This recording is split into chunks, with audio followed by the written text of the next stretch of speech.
Chapter 140, One Fantastic Oddities Part 2. Chen Ping'an didn't dare to go anywhere that he pleased in the inn, so he made his way to the pavilion, where he noticed Lin Xiaoyi sitting inside. He didn't dare to disrupt Lin Xiaoyi in his cultivation, so after observing the boy for a while, he decided to turn and depart, but right as he did so, Lin Xiaoyi stood up and beckoned to him. Chen Ping'an strode into the pavilion, and compared with when he had first arrived at the Autumn Reed Inn, there seemed to have been a bit more flair and elegance about the current Lin Xiaoyi.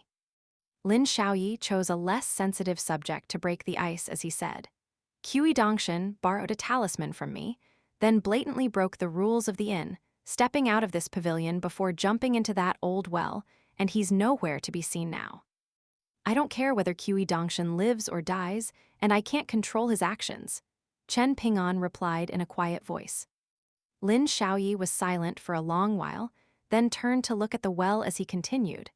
"I know you had good intentions when you decided for all of us to stay here, but you should have notified me in advance." "I will in the future," Chen Ping'an replied with a nod. Lin Xiaoyi turned back around to carefully inspect Chen Ping'an's expression as he asked, "That's it?" "Of course, what were you expecting?" Chen Ping'an asked.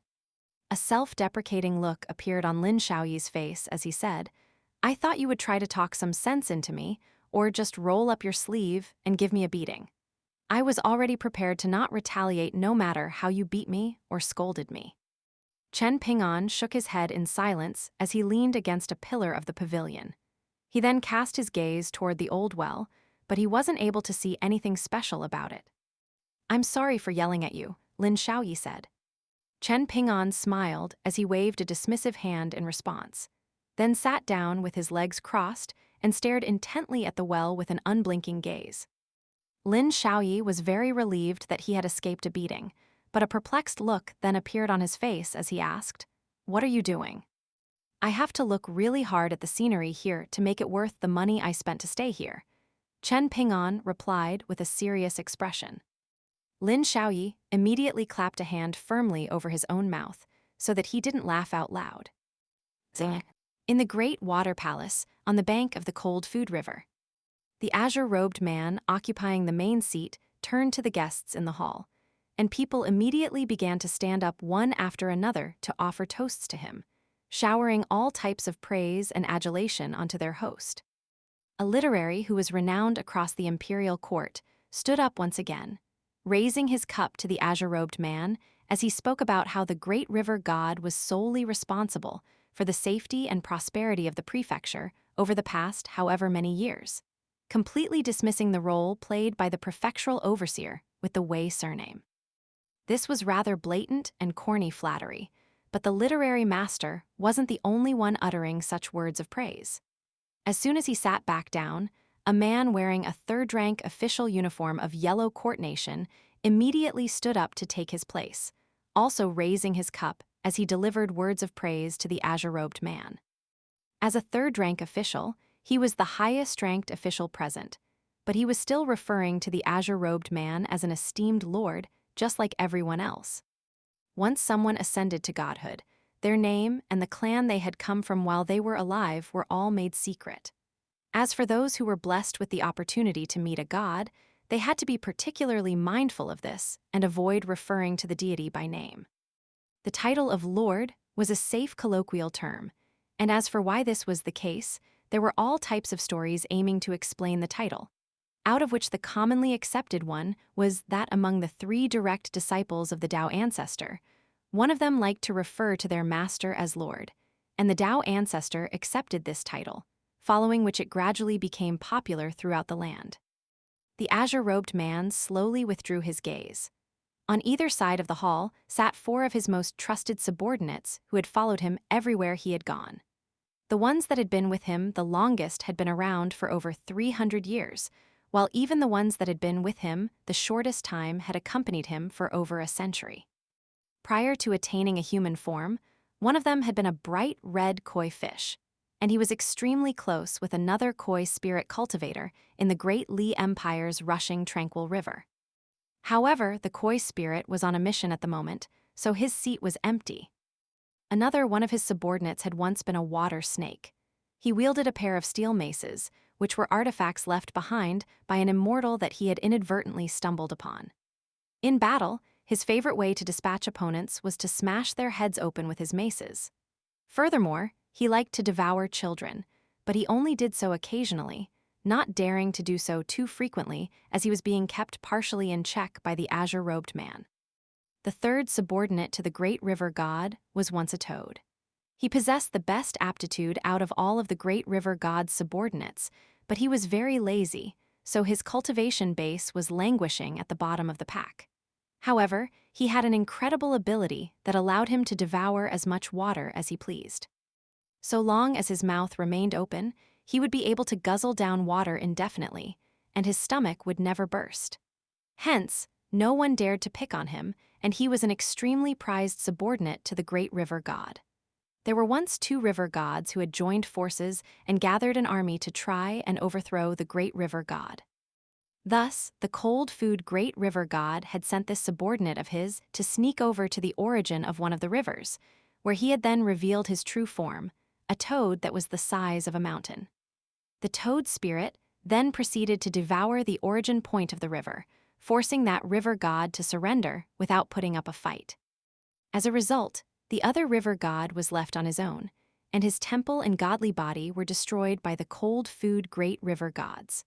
The fragments of that river god's temple and godly body had all sunk down to the riverbed of the cold food river, making it impossible for the river god to ever enter the cycle of reincarnation. The final one of the great river god's subordinates was one that stood out a little like a sore thumb. His hair was well groomed, and he had a very refined disposition, and if it weren't for the fact that his face was a dark green color, he would have looked exactly like a middle-aged scholar. The cold food river was around 400 meters in length, and it passed through 3 states and 8 prefectures. Hence, the entire northern region of Yellow Court Nation relied on this river to nurture the land. The scholarly man wasn't renowned in the Great Water Palace for his combat prowess, but he was the undisputed chief strategist, constantly advising the great river god from behind the scenes, and he was someone who liked to operate alone and never worked with others or joined any factions.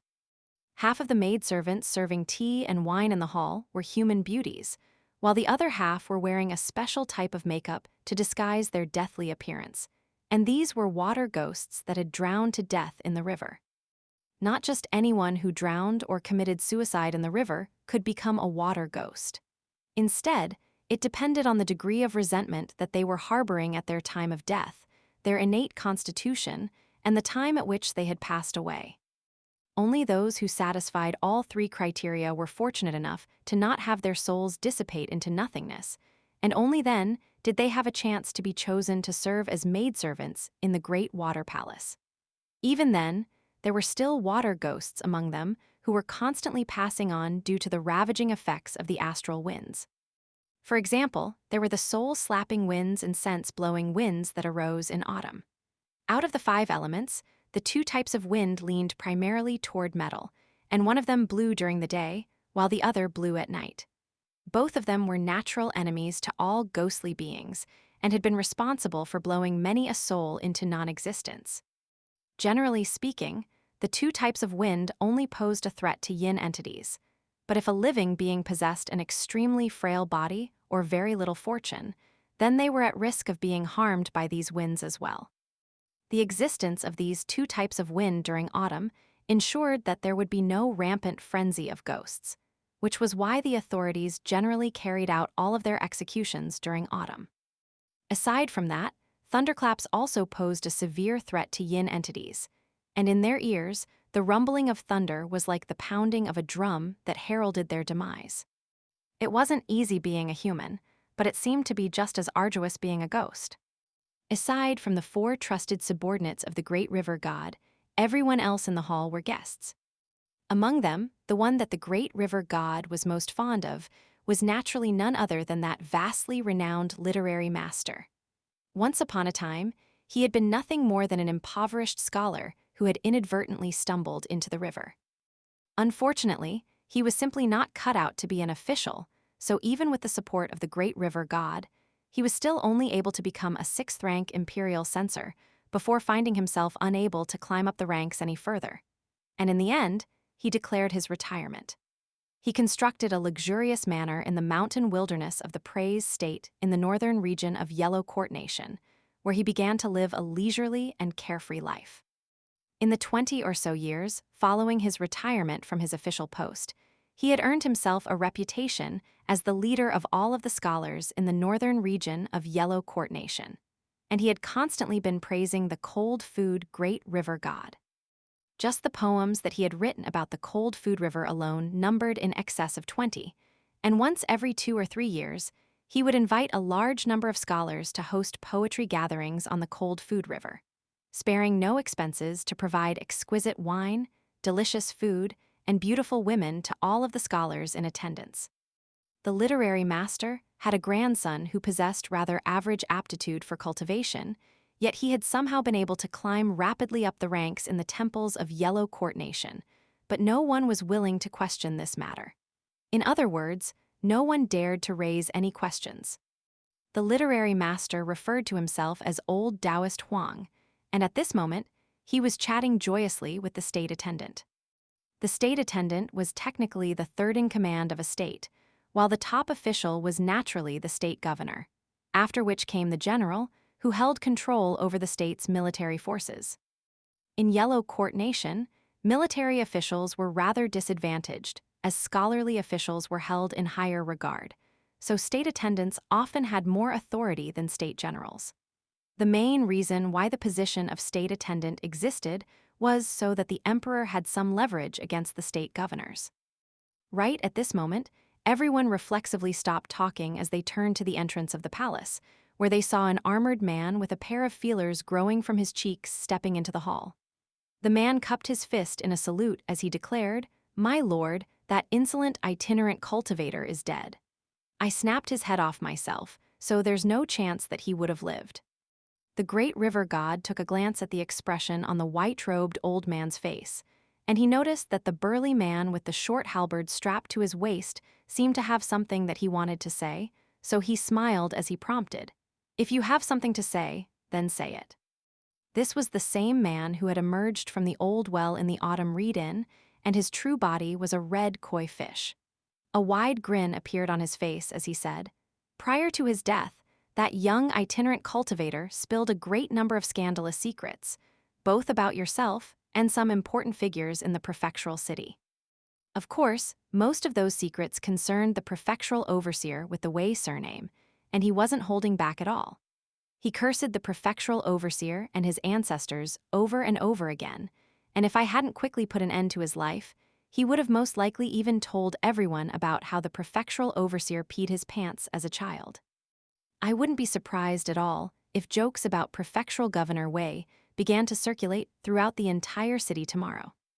The great river god was clearly rather taken aback to hear this. The burly koi spirit was just about to continue when the great river god waved a hand, indicating for him to sit back down and not ramble any further. The koi spirit did as he was instructed, obediently sitting back down before taking a glance at the scholarly man. The latter nodded at him with a smile, and only then did the koi spirit return to feasting and downing large bowls of wine. Upon hearing about the death of the itinerant cultivator, an elated smile immediately appeared on the face of a sickly young man in attendance, and he began downing cup after cup of wine in celebration. Inside the prefectural city, the prefectural overseer wore a dejected expression, lamenting over the demise of the young itinerant cultivator, while in the great water palace, everyone was drinking to their heart's content, presenting a stark contrast.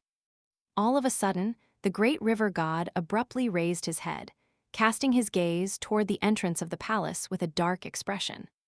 A handsome white-robed boy had appeared outside the entrance of the palace without making any sound, and he was in the process of sweeping some water droplets off his sleeves with his hands. As he did so, he strode over the tall doorstep, then looked around with a cheeky grin as he mused, "You're not human, ghosts, or gods, how strange."